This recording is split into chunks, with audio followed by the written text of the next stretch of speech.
पूर्णमदः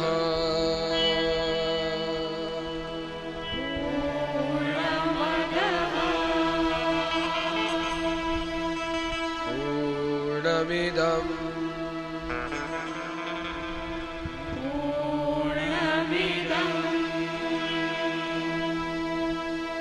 पूर्णात् पूर्णमुदच्यते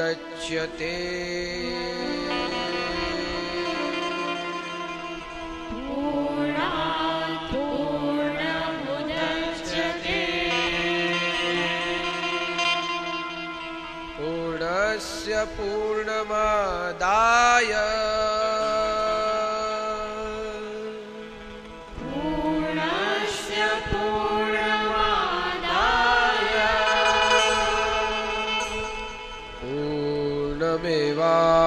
पूर्णमेवावशिष्यते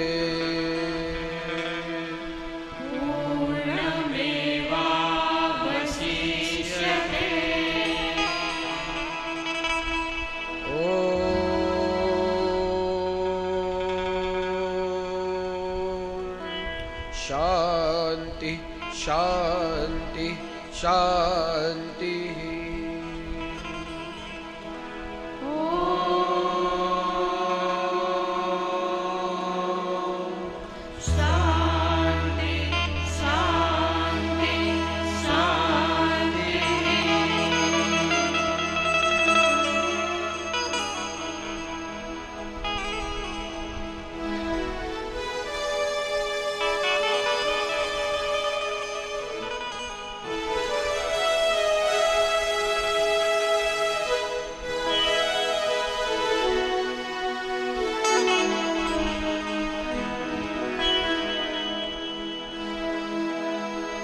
मंगलम भगवान शंभो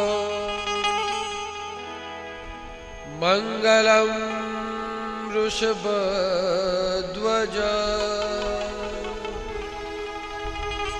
मंगलम पार्वती नाथो मंगलाय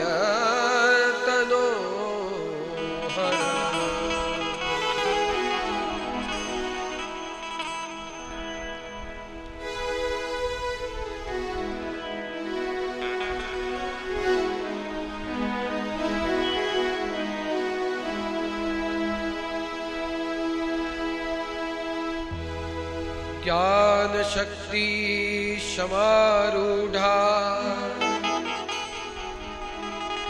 तत्वमाला विभूषितः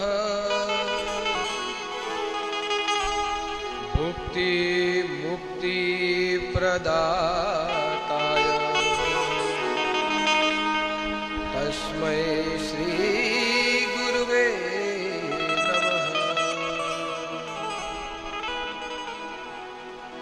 अनेक जन्म संप्राप्त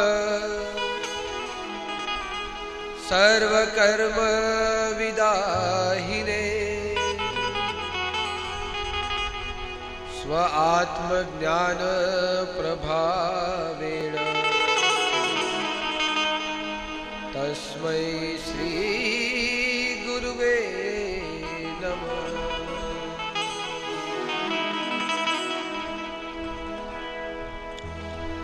व्यासाय विष्णुरूपाय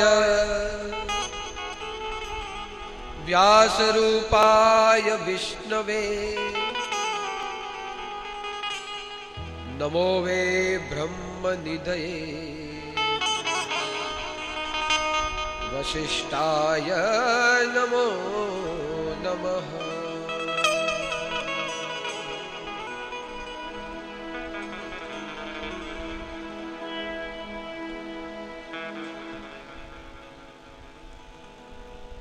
यही उपस्थित परमेश्वर स्वरूप दिव्य भाव स्वरूप और मां भगवती स्वरूप ऐसे सद्गुरु श्री साने दादा के चरणों में मेरे साष्टांग प्रणाम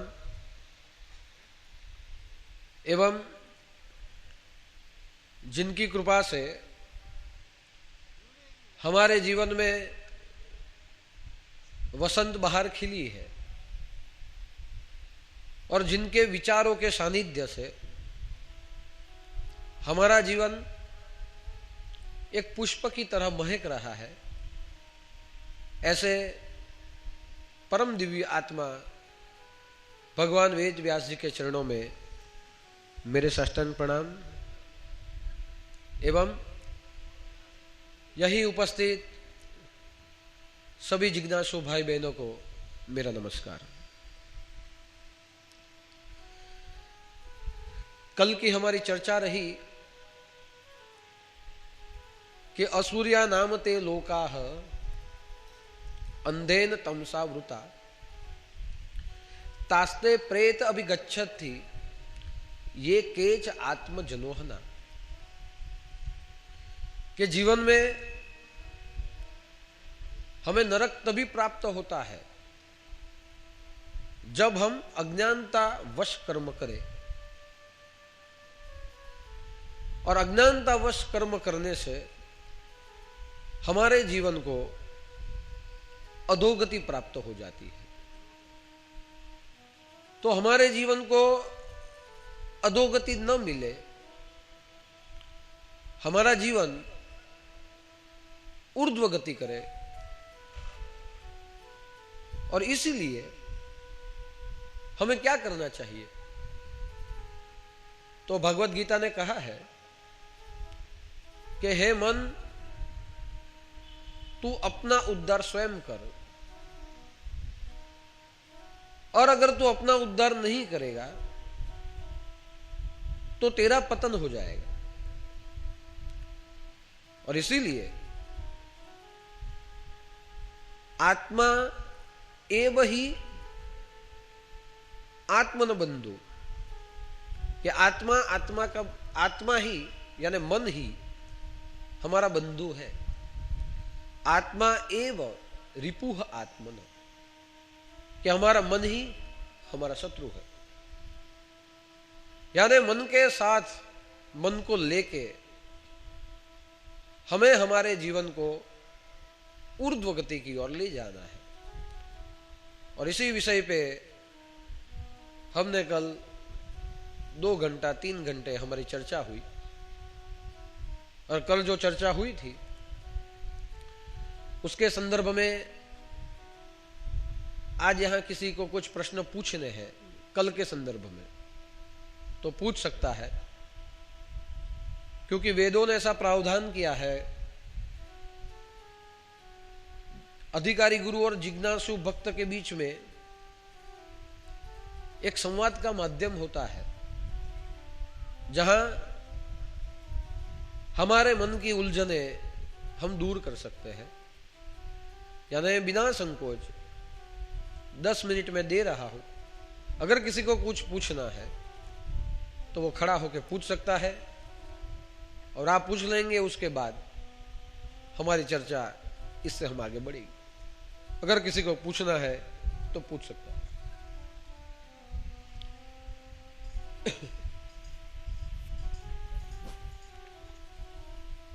परम पूज्य सदगुरु श्री छोटे दादा ने मारा प्रणाम।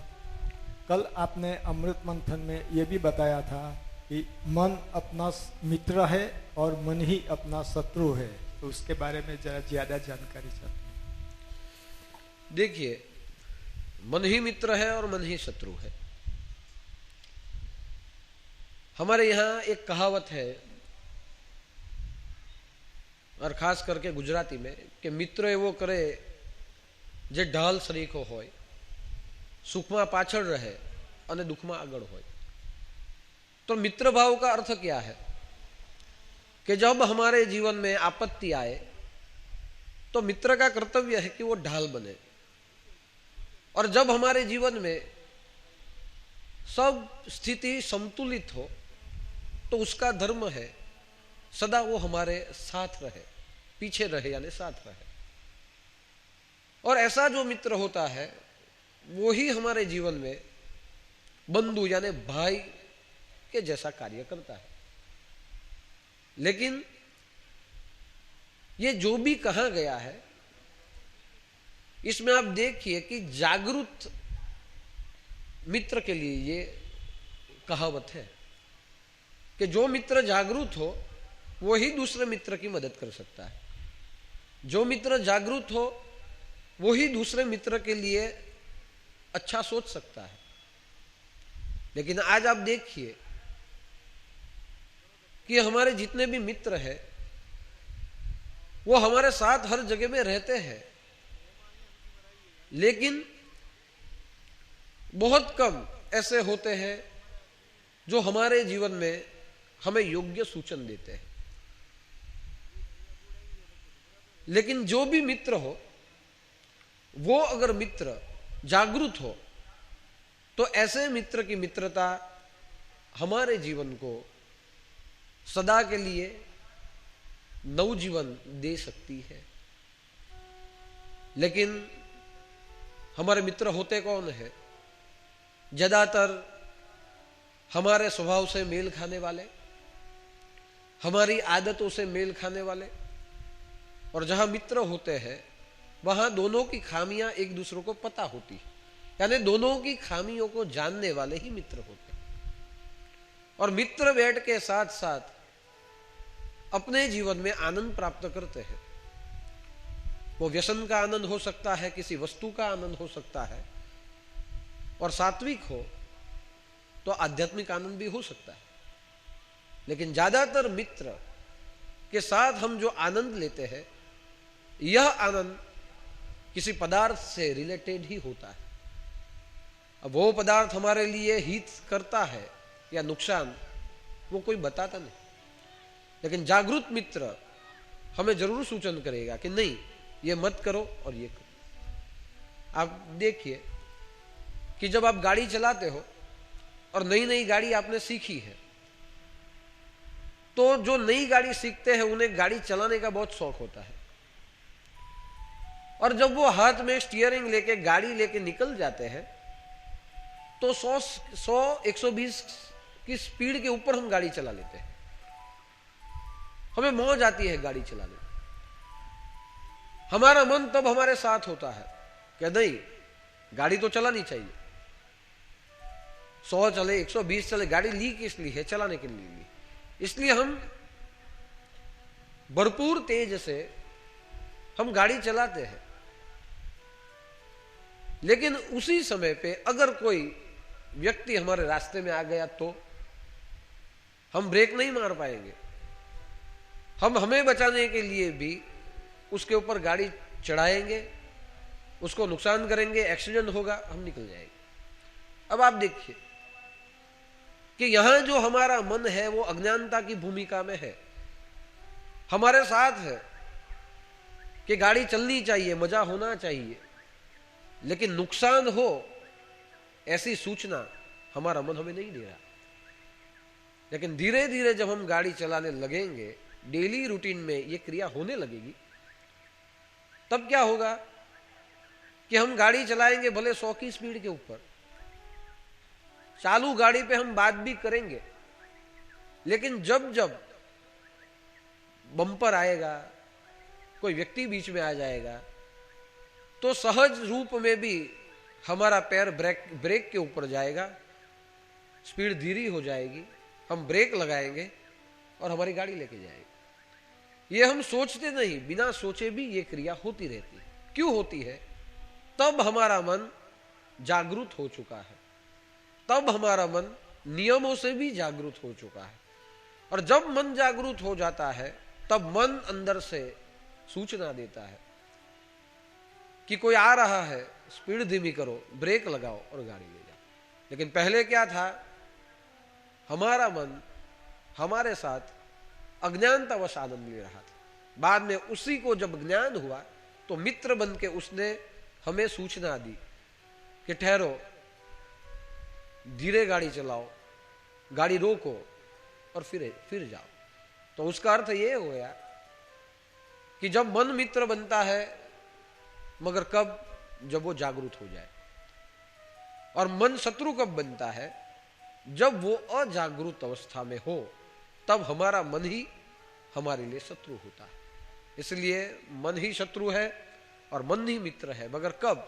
एक अवस्था जागृत और दूसरी अवस्था अज्ञान अवस्था। और कोई?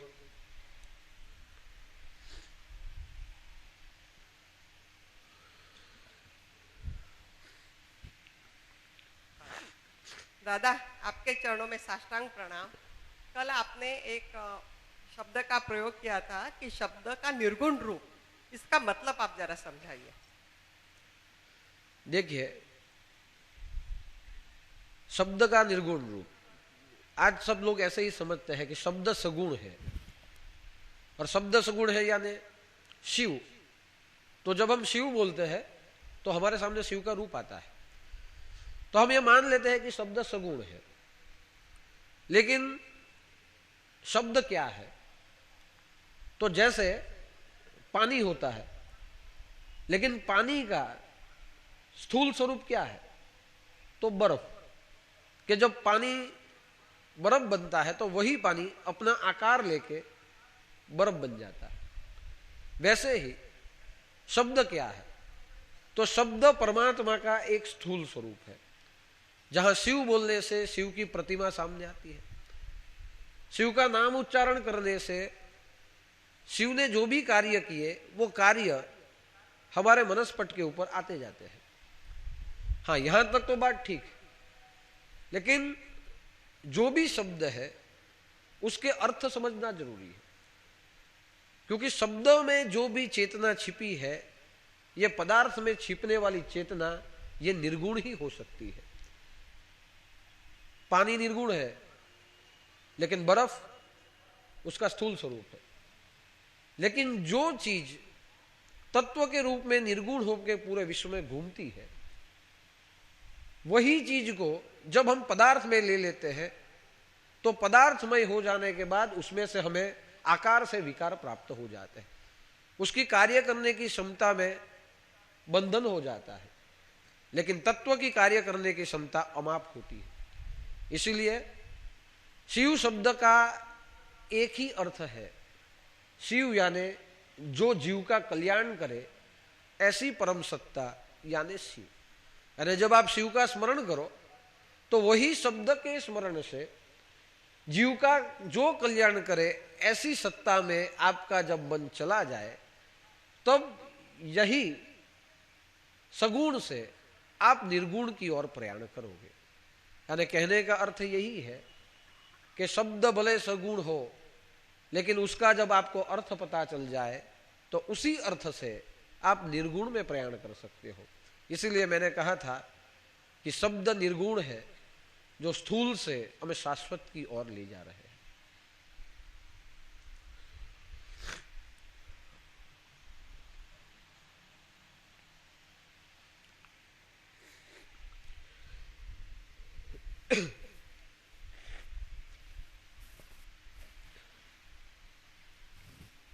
ईशावास्य ज्ञानगंगा उद्भवित पूज्य छोटे दादा, ईशावास्य ज्ञानगंगा वदती पूज्य साने दादा, आप सबको मेरा प्रणाम। मेरा प्रश्न पहले प्रश्न के एक कदम आगे है। मैं ये पूछना चाहता हूँ दादा, आपने कल बताया मन के कारण सुख और दुख दो समीकरण हमारे पास आते हैं। मन से ही स्वर्ग और मन से ही नरक है। बट मेरे मन में ये आया कि ये परिस्थिति के अवलंबित है। किसी मनुष्य के लिए अगर सुख है तो वही परिस्थिति किसी मनुष्य के लिए दुख की है। तो शाश्वत सुख के लिए यानी आध्यात्मिक सुख के लिए मन की क्या भूमिकाएं है, और मन के साथ जुड़ा हुआ चित्त और बुद्धि इसमें क्या भाग लेते हैं? मन और चित्त, बुद्धि और चित्त मन के साथ सकारात्मक है या नकारात्मक है शाश्वत सुख पाने के लिए? देखिए, आज तक हमने मन को चंचल समझा है, लेकिन मन का मूलभूत स्वरूप स्थिरता है। और जब हमारा मन स्थिर हो जाए तब हम किसी भी कार्य के अंदर अपना ध्यान केंद्रित कर सकते हैं। आज आप देखिए कि दूसरों के घर की शादी हो तो हम नाचते हैं, दूसरों के घर की यानी दूसरे के बहन की शादी हो तो हम नाचते हैं, हमारे दोस्त के बहन की शादी में हम एंजॉय करते हैं, बैठते हैं, उठते हैं, सब जगह पे घूमते हैं। अभी उसी समय पे कुछ ऐसा प्रॉब्लम हो जाए कि लोग ज्यादा खाना खाने के लिए आए हैं, खाना कम पड़ गया है, कोई हमें बोलेगा तो हम क्या कहेंगे? कुछ बात नहीं, कम पड़ गया, बहुत लोग है, किसी को बोल दो बना देंगे। तो उस समय पे हम हमारे मन से प्रफुल्लित रहते हैं। क्यों? क्योंकि हमारा मन जो भी है उसके ऊपर किसी भी प्रकार की कोई चिंता नहीं है। लेकिन वही शादी अगर हमारे खुद के बहन की हो तो क्या हम ऐसे नाच पाएंगे?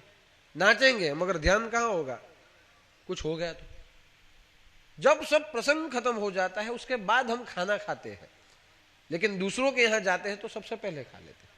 यानी जब हमारे मन के ऊपर चिंता होती है तब हमारा मन अस्थिर रूप में होता है, और जब मन अस्थिर रूप में हमारा हो जाता है तब हम भले अनेक क्रियाएं करें लेकिन हमारा मन अलग अलग विभागों में बटा हुआ होता है।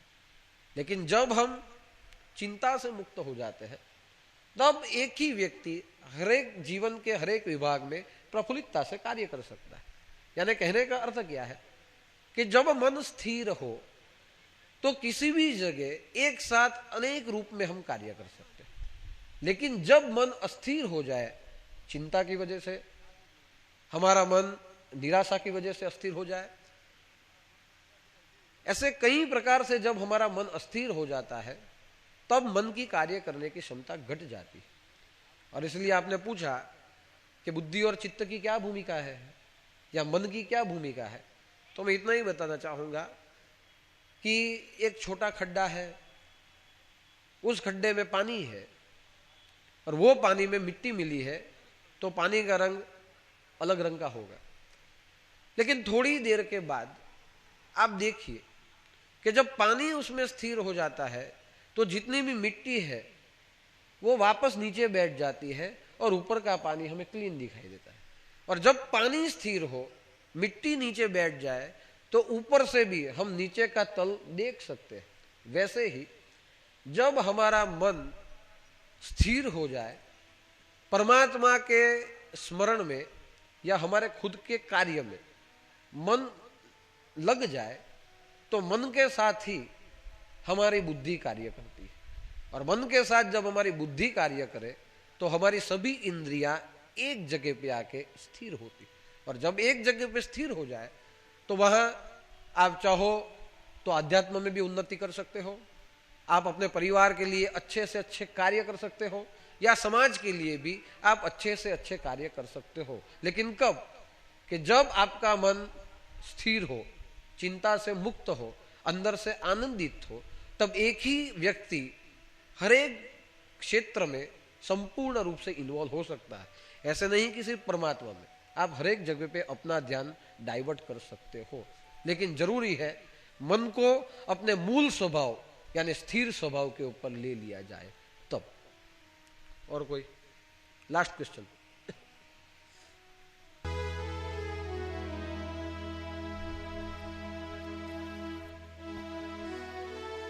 साने दादा, छोटे दादा, हम बोलते हैं कि બ્રહ્મલીન માટે જરાક બે શબ્દો કહું તો સારું. આપણા દાદા બ્રહ્મલીન બી કોઈ વખત બની જતા, કઈ રીતે શું છે એ અમને હજુ થોડી અજ્ઞાનતા. बराबर। देखिए, ब्रह्मलीन अवस्था का अर्थ है कि शक्कर का दूध में घुल जाना। उसका अर्थ क्या हुआ कि शक्कर अपना अस्तित्व छोड़ देती है और वो दूध बन जाती है। नमक का पानी में घुल जाना, उसका अर्थ क्या हुआ कि नमक आपको नहीं मिलेगा, नमक पानी बन जाएगा।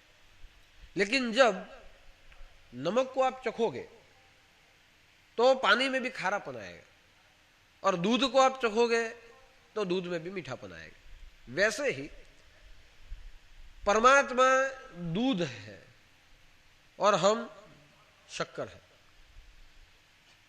जो व्यापक होता है उसमें जो मापक हो उसका अस्तित्व लीन हो जाता है।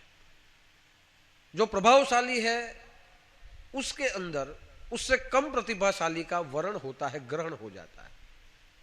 और उसी प्रकार जब आत्मा की अवस्था उन्मुनी हो जाए, मन से ऊपर हो जाए, आत्मा परब्रह्म में अपना स्वरूप एकत्र कर दे, तब आत्मा का कुछ नहीं रहता।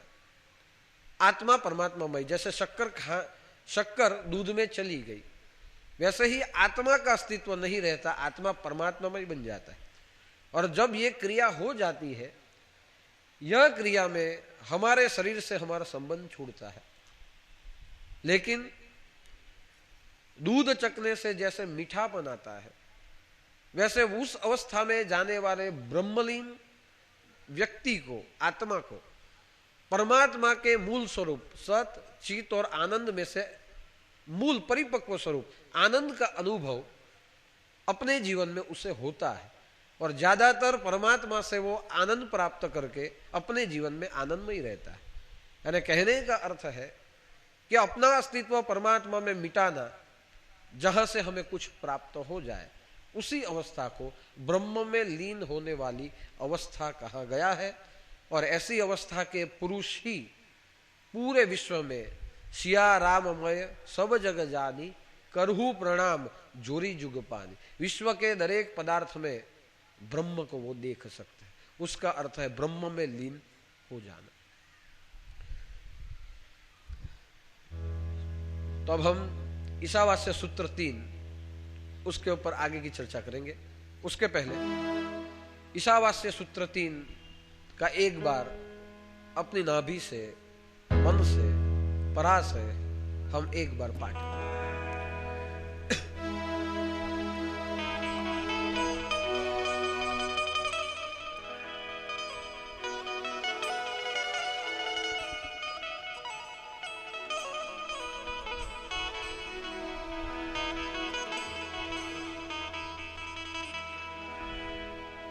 सूर्य नाम ते लोका,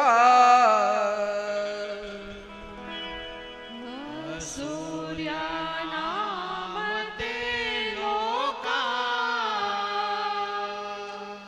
अंधेन तम सावृता, अंधेन तं सावृता, तास्ते प्रेत्य अभिगच्छन्ति, तास्ते प्रेत्य अभिगच्छन्ति, ये केच आत्मजनो हना, ये केच आत्मजनो हना।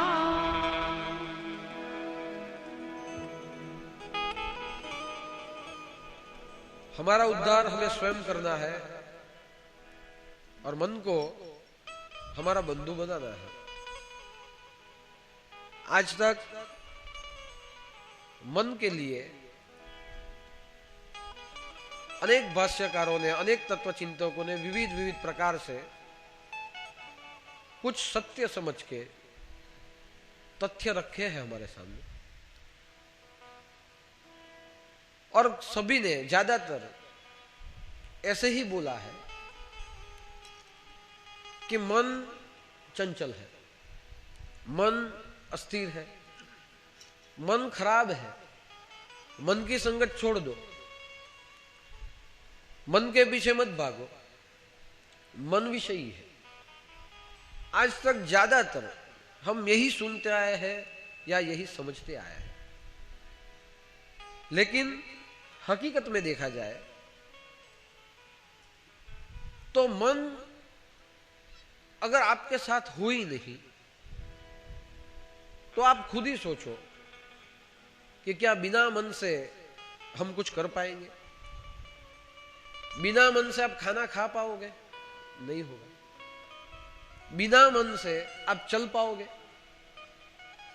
बिना मन के आप अपनी नौकरी कर पाओगे? या बिना मन के अपनी पत्नी से संपूर्ण जीवन आप जी सकोगे? आप आपको ही पूछिए तो आपको पता चलेगा नहीं। हम वही क्रिया करते हैं जो क्रिया में हमारा मन लगा हो, और कई बार मन के विरुद्ध जो करना हो और हम करें तो एक बार करते हैं, बार बार वो नई क्रिया हम नहीं करते। हम कहीं घूमने के लिए जाएं, आगे हम जाके आए हैं उस जगह पे, वहां का अनुभव हमारे लिए ठीक नहीं हो और कोई आपको बोलेगा कि चलो हम उसी जगह पे वापस जाए, तो आप क्या कहेंगे? नहीं, मेरे मन को इच्छा नहीं। आप ऐसे नहीं बोलेंगे कि मुझे इच्छा नहीं, हम क्या बोलेंगे? मेरे मन को इच्छा नहीं। हम बोलेंगे क्यों इच्छा नहीं है? चलो एक बार तो गए थे, बहुत मजा आया था, वापस जाने में क्या प्रॉब्लम? नहीं, मैं उधर गया, मेरे मन को ठीक नहीं लगा, वहां के जो लोग हैं उनका बिहेवियर ठीक नहीं है, या मुझे सम्मान नहीं मिला, मेरे मन का नहीं हुआ, मुझे अच्छा नहीं लगता। लेकिन जो हमें अच्छा नहीं लगता है वही चीज दूसरों के लिए शायद अच्छी भी हो सकती है। तो कहने का तात्पर्य क्या है कि जितनी भी मौज, जितना भी एंजॉयमेंट, जितना भी सुख हम हमारे जीवन में लेते हैं वो मन के साथ मिलकर लेते हैं, मन के संग में लेते हैं। अगर मन राजी हो तो इस दुनिया में हम कहीं भी अकेले भी चल पड़ते हैं। तो फिर कैसे हो सकता है कि मन खराब हो? बिना मन के हमारा कोई अस्तित्व ही नहीं। जितनी भी क्रियाएं आप करेंगे उसमें आपका मन आपके साथ सहयोगी होगा। चाय की ही बात बीच में चली तो वापस कहता हूं कि चाय आप देखो कि किसी भी लारी के ऊपर जाके हम चाय पिएंगे, भले चाय में स्वाद न हो, लेकिन हमें जितने मित्र पसंद है उस मित्रों के साथ अगर हम जाए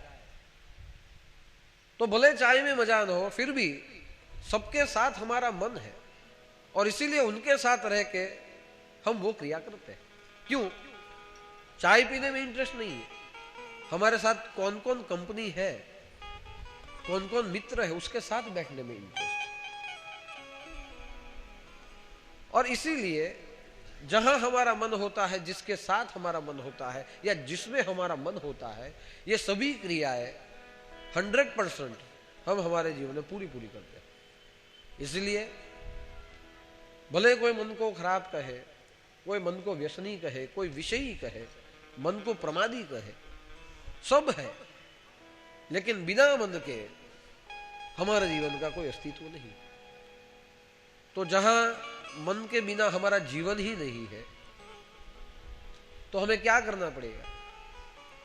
उसके साथ कॉम्प्रोमाइज करना पड़ेगा, अथवा तो उसे ही ऐसा सुधार दे, उसे ही ऐसा सवार दे कि जिसके साथ मिलके हम पूरी जिंदगी आनंद में हम जी सके। क्योंकि जहां आनंद होता है ना, शांति वहां ही होती है, और जहां शांति होती है वहीं आनंद की अनुभूति होती है,